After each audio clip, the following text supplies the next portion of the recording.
There are a lot of people that flip this around. They think, I'm just going to get my life right, and that'll get my thinking right. That'll get my beliefs right. Not the way it works. Your beliefs lead your life. What you believe is how you will live your life. And so your beliefs are the single most important thing that you have, because your beliefs will guide and direct the choices that you make in life.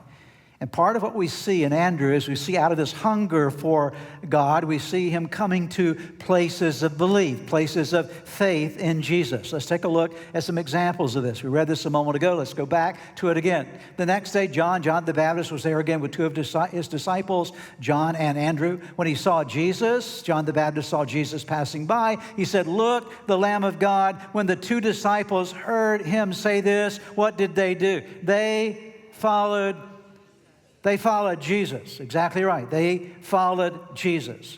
So the Bible teaches us that here is John the Baptist. He's baptizing near the Jordan, and as he's baptizing, he looks up and he sees Jesus coming. And when he sees Jesus coming, he says to two of his disciples, Andrew and John, "Look, behold, there's the Lamb of God. I'm not the Lamb of God. I'm not Messiah. He's Messiah. Here's the Lamb of God. He takes away the sins of the world." And he points John and Andrew to Jesus. And John and Andrew immediately have an awareness of the fact that they were now in the presence of the Messiah, and they put their faith in him and they followed him. That didn't happen in their heads. It happened where? First and foremost, in their hearts. Let's look at another moment in Andrew's life. The first thing Andrew did was to find his brother Simon and tell him. Please notice what he says to Simon Peter's brother.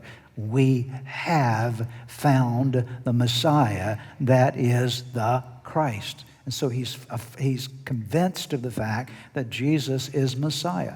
It's not very long after this that Matthew records this event.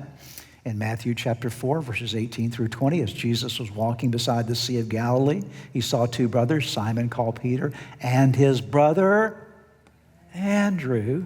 They were casting a net into the lake, for they were fishermen. "Come, follow me," Jesus said, "and I will send you out to fish for people." At once they left their nets and they followed him.